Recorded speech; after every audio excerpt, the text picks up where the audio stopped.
यहाँ पर हम हिंदी व्याकरण का एक महत्वपूर्ण चैप्टर कवर करेंगे जो कि होगा छंद, और यह आपके सभी परीक्षाओं के लिए बेहद फायदेमंद होगा। इसके बाकी चैप्टरों को देखने के लिए आप इस ऐप को डाउनलोड कर सकते हैं, जिसका डायरेक्ट लिंक वीडियो के डिस्क्रिप्शन में और पहले कमेंट बॉक्स में मिल जाएगा। शुरू करते हैं, बात करेंगे आज की इस वीडियो में छंद की। सबसे पहले ये जानिए कि छंद क्या मतलब क्या है। जैसे रस, छंद, अलंकार, ये तीन ऐसे चैप्टर हैं जो कि ढेर सारे क्वेश्चन यहाँ से पूछे जाते हैं आपके परीक्षाओं में। तो जो छंद है ये चद धातु से बना हुआ है। अब जब इस शब्द से बना हुआ है तो इसका मतलब क्या होता है, तो चद धातु का मतलब होता है आह्लादित करना, मतलब कि खुश करना। अगर हाई लेवल का आपका एग्जाम है, जैसे कि कोई भी टेट एग्जाम, तो वहां पर ये पूछा गया है क्वेश्चन कि जो ये छंद है किस धातु से बना हुआ है, तो ये चद धातु से बना है। इसका मतलब है आह्लादित, यानी कि खुश करना। आह्लाद वर्ड का अगर आप जाने तो इसका मतलब ये होता है कि नियमित संख्याओं का विन्यास। जैसे कि छंद में आप पढ़ेंगे तुक, लय और भी इसी तरह के कई। तो यानी कि आपको ये जानना होगा कि वर्णों या फिर मात्राओं के नियमित संख्या के विन्यास से यदि कोई आह्लाद पैदा होता है तो उसे कहते हैं छंद।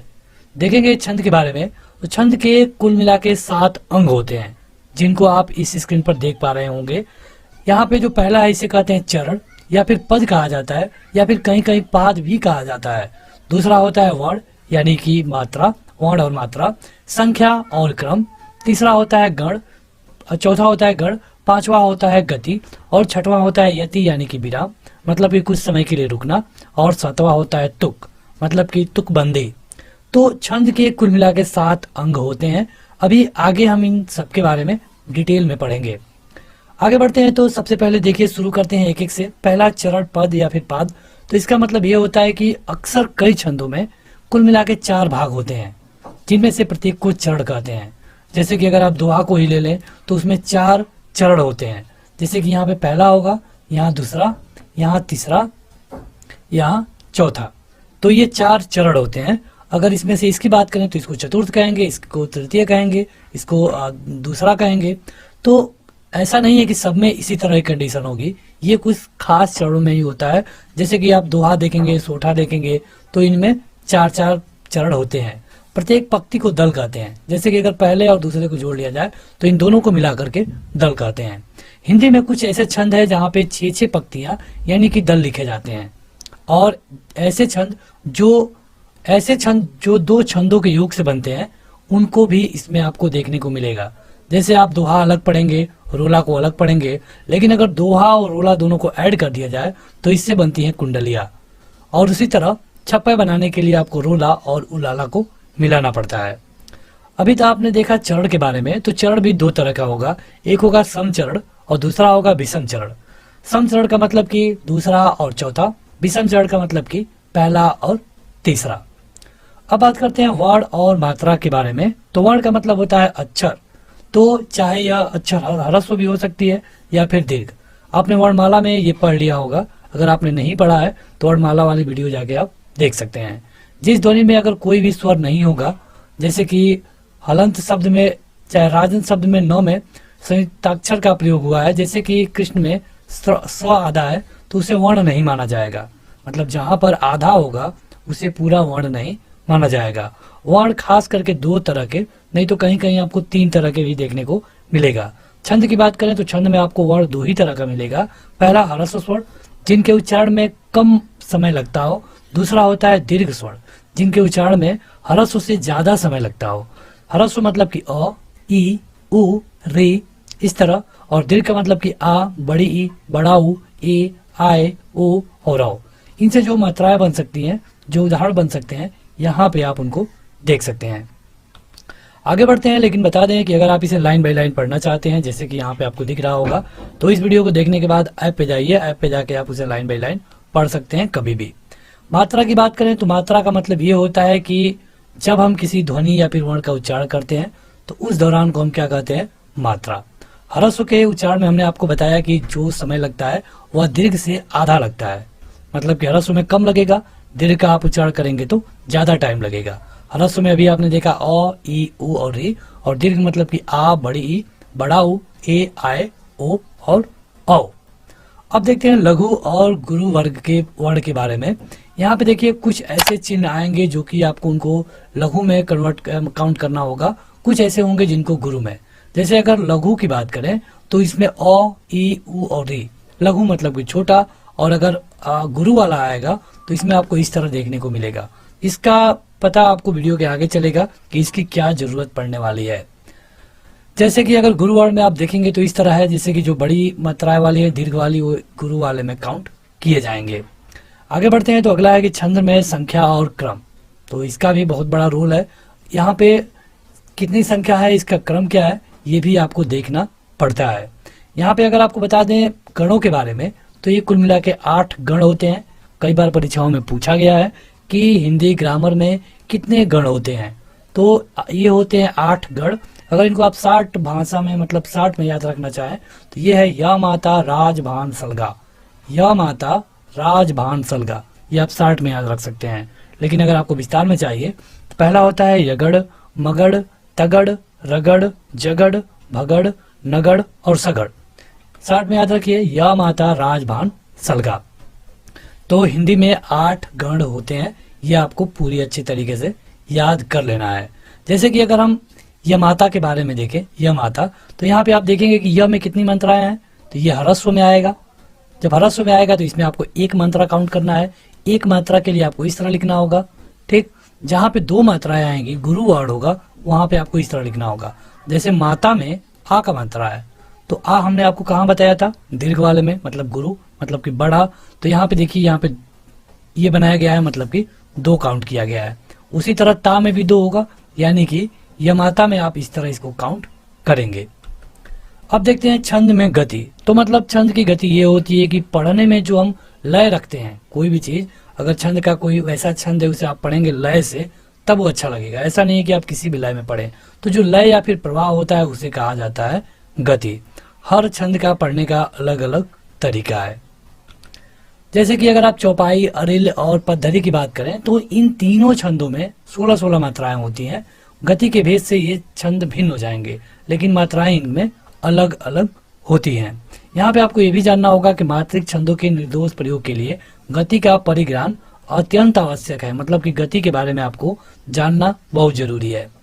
अगर आप छंद में यति और विराम के बारे में जानना चाहें, विराम मतलब कि कुछ समय के लिए रुकना, जैसे कि आप किसी का उच्चारण कर रहे हैं और सांस लेने के लिए थोड़ा सा रुकते हैं, तो उसे कहेंगे छंद में यति या फिर विराम। कई ऐसे छंद होंगे जिसपे आपको थोड़ी दूर में विराम मिलेगा, कई ऐसे छंद होंगे जहां आपको बहुत पहले ही विराम मिल जाता है। यह अक्सर ऐसा होगा कि जो छोटे छंद होंगे उसमें जो यति होगा मतलब कि विराम होगा, ये चरण के अंत में होगा।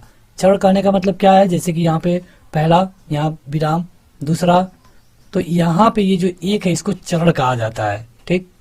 पूरे एक को चरण कहा जाता है जो यहाँ पे आके खत्म हुआ है। तो इस तरह आप देखेंगे कि विराम हर एक छंद में देखने को आपको मिलेगा। छोटे चरणों में, छोटे छंदों में चरण के अंत में, और बड़े छंद में ये अंत में मिलता है। अगर आप छंद में तुक की बात करें तो तुक मतलब होता है कि जैसे कि अब यहाँ पे आप देख सकते हैं, हमको बहुत ही भाती हिंदी, हमको बहुत है प्यारी हिंदी, दोनों के लास्ट में हिंदी है, तो एक तरह से तुक बंदी हो गई। लेकिन अगर आप इसमें देखें, काव्य सर्जक हूँ प्रेरक तत्वों के अभाव में, लेखनी अटक गई है काव्य सर्जन हेतु, तो कहीं पर कोई भी तुक बंदी नहीं मिल रही है। तो वही हम बताना चाहते हैं कि छंद में तुक भी होता है। कुछ ऐसे छंद होंगे जहाँ पे तुक होगा तो उसे हम तुकांत कहेंगे, जहाँ पे तुक नहीं होगा उसे हम अतुकांत छंद कहेंगे। यानी कि एक हो गया तुकांत छंद, दूसरा हो गया अतुकांत छंद। तुक में भी 2 तरह के होंगे, पहला होगा तुकांत कविता और दूसरा होगा अतुकांत कविता। जैसे कि अगर तुकांत कविता की बात करें तो जब चरण के अंत में वर्णों की आवृत्ति होती है तो उसे हम तुकांत कविता कहते हैं। जैसे कि हमको बहुत ही भाती हिंदी, हमको बहुत है प्यारी हिंदी। और अगर अतुकांत कविता की बात करें तो जब चरण के अंत में वर्णों की आवृत्ति नहीं होगी तो इसे हम कहेंगे अतुकांत कविता, जैसा कि यहाँ पे आप देख पा रहे हैं। आगे बढ़े तो अगला है कि छंद के भेद के बारे में। अब देखिए, अभी तक जो था ये हाई लेवल के एग्जामों में पूछा जाता था, लेकिन अब से इस वीडियो में जो भी होगा ये आपका जो 10th और 12th लेवल पे एग्जाम होते हैं, चाहे जो भी हो, चाहे यूपी SSS, यूपी पुलिस या फिर जो भी एग्जाम, तो यहाँ पे जो भी क्वेश्चन पूछे जाएंगे यहाँ से मिलेगा। छंद के कुल मिला के 3 भेद होते हैं। पहला होता है वाणिक वृत्त छंद, जिसमें कि वर्णों की गणना होती है। दूसरा होता है मात्रिक छंद, जिसमें कि मात्राओं की गणना होगी, और तीसरा होता है मुक्त छंद, यानी कि इसमें कोई भी प्रतिबंध नहीं होगा, कितने भी वर्ण हो सकते हैं और कितनी भी मात्राएं हो सकती हैं। तो खास करके छंद के 3 भेद होते हैं, वाणिक, मात्रिक और मुक्त। मुक्त मतलब कि जहाँ पे कोई भी रूल का पालन करना जरूरी नहीं है। वाणिक मतलब कि जहाँ वर्णों की काउंट की जाएगी। मात्रिक मतलब कि जहाँ मात्राओं का काउंट किया जाएगा। अब देखते हैं सबसे पहले वाणिक छंद के बारे में। अगर बात करें वाणिक छंद की, तो वाणिक छंद में सभी चरणों में वर्णों की संख्या समान होती है। सबसे खास बात है कि सभी चरणों में वर्णों की संख्या समान होंगी। आपसे परीक्षा में वाणिक और मात्रिक में आपको कंफ्यूज कर सकता है एग्जामिनर, इसलिए आपको अच्छे से समझना होगा कि वाणिक छंद वही होगा जिसके सभी चरणों में वर्णों की संख्या समान होंगी। इसमें लघु और गुरु का क्रम समान रहता है। लघु मतलब कि जो अ है, छोटी ई है, छोटा ऊ है। गुरु मतलब कि दीर्घ वाले, मतलब कि आ, बड़ी ई, बड़ा ऊ। तो इनका जो क्रम है लगभग समान रहता है। कुछ प्रमुख वाणिक छंदों के बारे में जानिए, जैसे कि प्रमाणिका, इसमें 8 वर्ण होते हैं। स्वागता, भुजंगी, शालिनी, इंद्रवजा, दोधक, इन सभी में 11 वर्ण होते हैं। वैशस्थ, भुजंग प्रयाग, द्रुत विलंबती, तोटक, इन सभी में 12 वर्ण होते हैं। बसंत तिलिका 14 वर्ण होता है। मालिनी 15 वर्ण होता है। पंचचामर, चंचला 16 वर्ण होते हैं। मंदक्रांता, शिखरिडी, इसमें 17 वर्ण होते हैं। श्राद्धुल विकृति 19 वर्ण होता है। स्तंधरा 21 वर्ण। सवैया 22 से 26। घनाक्षरी 31। रूप घनाक्षरी 32। देव घनाक्षरी 33। कवित्त या फिर बनारड़ 31 से 33। तो ये तो रहा पूरा मतलब वाणिक छंद, जितना आपसे पूछा जा सकता है। इसमें महत्वपूर्ण क्या है ये भी जान लीजिए, कौन कौन अभी तक परीक्षाओं में पूछा जा चुका है। रही बात कि आप इसे अगर लाइन बाय लाइन पढ़ना चाहते हैं तो वीडियो देखने के बाद उस ऐप पे जाइए, वहाँ पे आपको हिंदी ग्रामर में जाना होगा। वहाँ पे आप जाके इसे आसानी से पढ़ सकते हैं। जिस तरह यहाँ पे आपको लिखा हुआ मिल रहा है उस तरह वहाँ पर भी आपको लिखा हुआ मिलेगा। यहाँ पे देखिए कई बार प्रमाणिका के बारे में पूछा गया है। उसके बाद से प्रमाणिका के साथ टोटक भी 1-2 बार पूछा गया है। टोटक के बाद अगर आप देखेंगे तो सवैया को पूछा गया, बहुत बार सवैया के बारे में पूछा गया है। घनाक्षरी के बारे में पूछा गया है और देव घनाक्षरी के बारे में पूछा गया है। कहने का मतलब ये है कि जिनको अभी हम बता रहे हैं ये बेहद महत्वपूर्ण है, बाकी सबको आप अपनी जानकारी के लिए याद कर सकते हैं। यही प्रमुख वाणिक छंद है जो कि विभिन्न परीक्षाओं में पूछे जाते हैं। अब देखिए ये तो था वाणिक छंद। अब बात करेंगे मात्रिक छंद के बारे में। मात्रिक छंद के सभी चरणों में मात्राओं की संख्या समान होती है, लेकिन लघु और गुरु के क्रम पे ध्यान नहीं दिया जाता है। जैसे अभी आपने वाणिक छंद देखा जिसमें सभी में वर्णों की संख्या समान होती है। अब ये मात्रिक छंद है। मात्रिक छंद में भी कई तरह के होंगे, जैसे कि आपको सम मात्रिक छंद मिलेगा, अर्ध सम मात्रिक छंद मिलेगा और विषम मात्रिक छंद मिलेगा। तो सबसे पहले हम बात करेंगे सम मात्रिक छंद के बारे में। सम मात्रिक छंद का मतलब ये होता है, इसमें जो मुख्य है इसमें है अहिर जिसमें 11 मात्राएं होती हैं, तोमर 12 मात्राएं, मानव 14 मात्राएं और अरिल, पद्धरी, पद्धाटिका और चौपाई इसमें 16 मात्राएं। चौपाई को स्टार मार्क करिए, बहुत बार पूछा गया है। चौपाई के बारे में पूछा जाता है कि कितनी मात्राएं होती हैं, या फिर ये मात्रिक छंद है या फिर वाणिक छंद है, ये बहुत बार पूछा गया है। पीयूष वर्ष या फिर सुमेरु दोनों में 19 मात्राएं होती हैं। राधिका 22 मात्राएं होती हैं। रोला, दिक्पाल, रूपमाला इन तीनों में 24 मात्राएं होती हैं। गीतिका में 26 और हरि गीतिका में 28, ये दोनों बहुत बार पूछा गया है। इसी तरह सरसी में 27, सार में 28 और तांटक में 30 मात्राएं होती हैं। आल्हा में 31 मात्राएं होती हैं। तो देखिए मात्रिक छंद में जो सबसे ज्यादा बार पूछा गया है ये है चौपाई, गीतिका, हरि गीतिका और रोला। ये 3-4 ऐसे हैं जो कई बार परीक्षाओं में रिपीट किए गए हैं।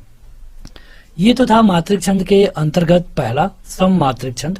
अब देखेंगे विषम मात्रिक छंद को, लेकिन उससे पहले आप देख लीजिए अर्ध सम मात्रिक छंद। जैसा कि आपको नाम से ही पता चल जाता है कि अर्ध सम मात्रिक मतलब कि आधा बराबर।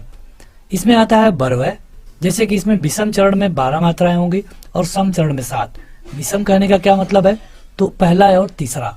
सम कहने का क्या मतलब है, दूसरा और चौथा। जैसे अगर हम उदाहरण के लिए आपको समझा दें तो आप देखिए, कारज धीरे होत हैं काहे होत अधीर, तो ये पहला हो गया, ये दूसरा हो गया। समय पाए तरुवर फरे केतक सींचो नीर, ये तीसरा हो गया और ये चौथा हो गया।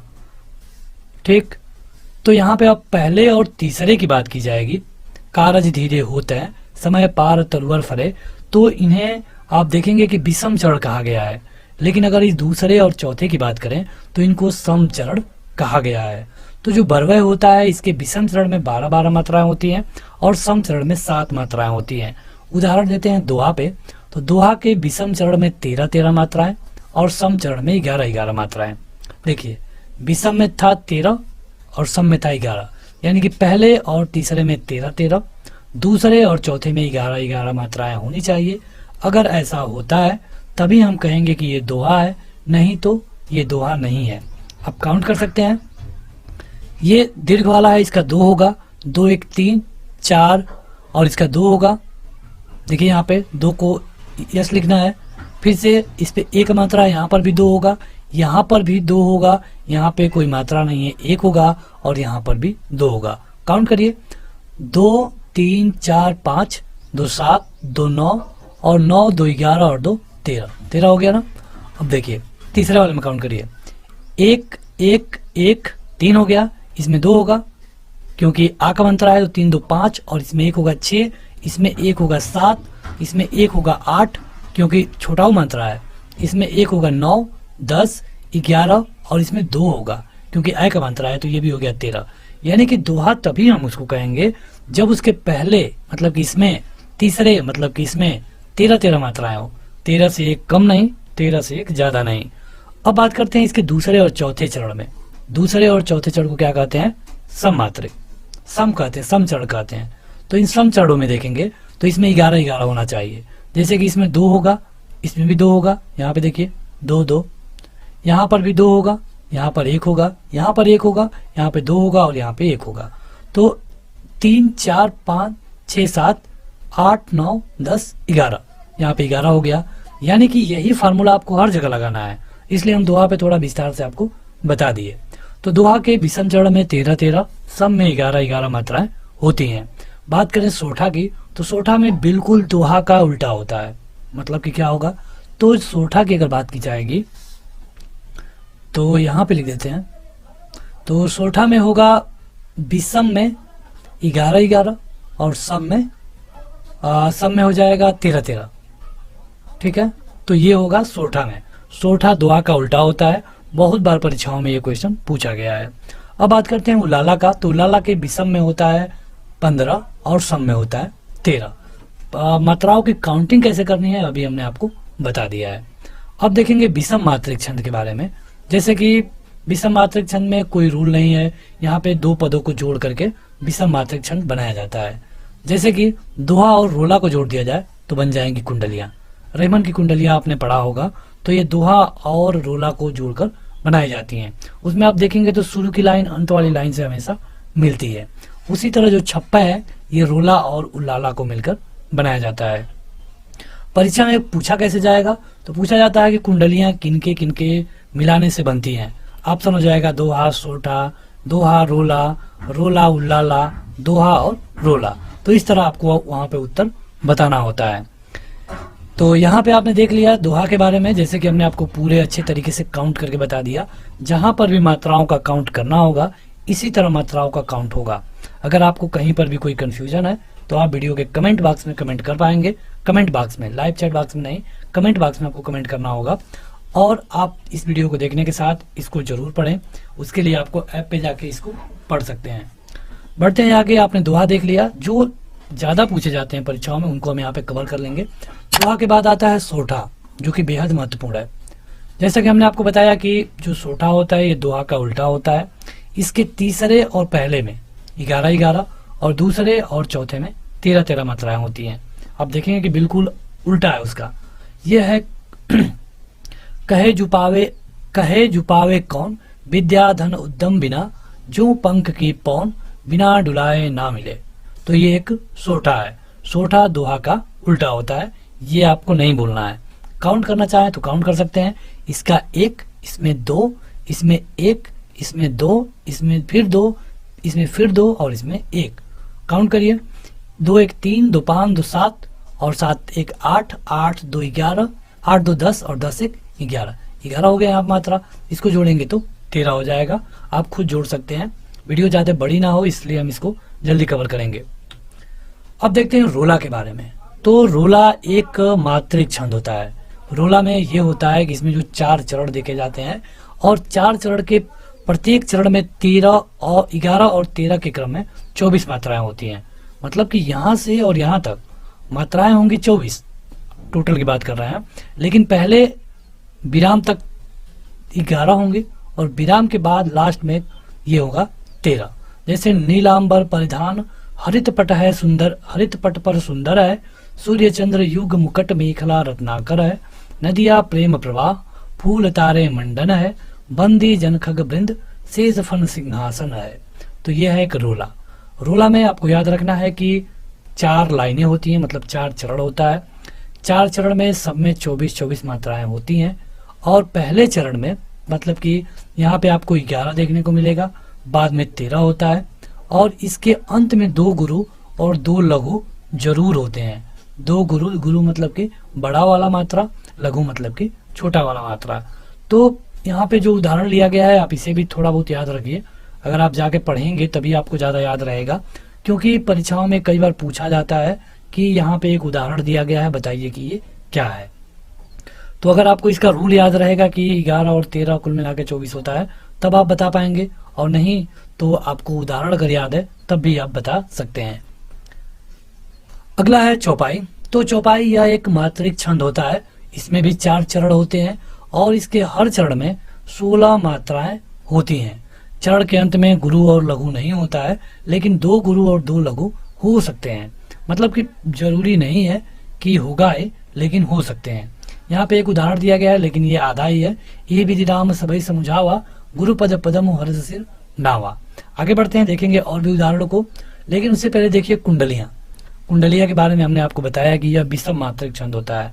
विषम क्यों कहा जा रहा है? तो विषम इसलिए कहा जा रहा है कि इसमें 2 चीजों को जोड़ा गया है। जैसे घर का जोगी जोगना आन गांव का सिद्ध, बाहर का बकहंस है हंस घरेलू गिद्ध, हंस घरेलू गिद्ध उसे पूछे ना कोई, जो बाहर का होई समादार ब्याहता सोई, चित्त वित्त यह दूर कभी ना किसी की होगी, बाहर ही धक्के खाएगा घर का जोगी। यहाँ पे देखिए कुंडलियों को पहचानने का सबसे अच्छा तरीका है, जहाँ पे ये दुआ खत्म होगा यहाँ पे ये तुरंत रिपीट होगा। कहीं पर भी कोई कुंडली होगी तो वहां पर आपको ये वाली कंडीशन देखने को जरूर मिलेगा। जैसे हंस घरेलू गिद्ध, हंस घरेलू गिद्ध जिस पे खत्म हुआ है उसी से फिर शुरू हो गया है। तो ये कुंडलियां होती हैं, इनमें 6 चरण होते हैं। 2 चरण में जो पहला 2 चरण है ये दुआ होगा। दुआ में क्या होता है? तो 13-11। चलिए कमेंट करके बताइए सोठा में क्या होता है? सोठा में क्या होता है ये आप कमेंट करके बताइए। तो दोहा में 13-11 आप गिन सकते हैं, 1 2 3 4 5 6 7 8 9 10 11 और इसमें 2 13 हो गया। और इसके बाद जो ये 4 चरण मिल रहे हैं ये 4 चरण उलाला के होते हैं। तो एक चीज तो ये है कि पहले दोहा है और 6 चरण में है तो ये कुंडलियां हो गई, या फिर आप ये भी देखिए कि रिपीट हो रहा है, जब रिपीट हो गया तो ये कुंडलियां ही होंगी। अब देखते हैं अंतिम जो कि है मुक्त छंद। पहले इससे क्वेश्चन नहीं पूछे जाते थे, लेकिन अब इससे क्वेश्चन पूछे जा रहे हैं। विभिन्न परीक्षाओं में इससे क्वेश्चन पूछे जा रहे हैं, इसलिए अब इसको पढ़ना भी जरूरी है। बात करें मुक्त छंद की, तो जैसा कि नाम से ही पता है कि मुक्त मतलब कि फ्री, इसका कोई रूल नहीं है। ये नहीं कि 13-11 11-13 24, कोई रूल नहीं है, बिल्कुल फ्री। यहाँ पर किसी भी वर्ण या फिर मात्रा का कोई भी प्रतिबंध नहीं होता है, ना ही इसमें चरण की संख्या पता है, ना ही वर्णों की संख्या पता है। इसमें इसकी कोई व्यवस्था नहीं है। इसमें नाद और ताल पर मिला करके कोई भी पंक्तियां लिखी जा सकती हैं जो एक गतिशील के रूप में हों। जैसे कि कई बार एग्जामों में पूछा गया है कि कोई मुक्तक छंद का उदाहरण बताइए, तो सही उत्तर वहां पे जरूर होता है जूही की कली, जो कि निराला की कविता है जूही की कली। बहुत बार ये उदाहरण में पूछा गया है जूही की कली, इसको मोस्ट इंपॉर्टेंट आप कर लेंगे। मुक्तक छंद को आप देख सकते हैं कि यहाँ पे लिखा गया है कि यह आधुनिक युग की देन है। पहले की परीक्षाओं में नहीं पूछा जाता था, आज से 5 साल पहले नहीं पूछा जाता था, लेकिन अब यूपी SSS भी पूछ रहा है, यूपी टेट भी पूछ रहा है, तो कई जगह इसे अब पूछा जा रहा है, तो आपको इससे भी पढ़ना होगा। रूल के बारे में ये जानिए कि यहाँ पे वर्ण और मात्रा का कोई भी रूल नहीं होता है, ये सबसे परे होता है। इनमें किसी भी तरह की पंक्तियों को नाद और लय के आधार पर ला करके गतिशील किया जाता है। उदाहरण है जूही की कली, जो कि निराला की कविता है।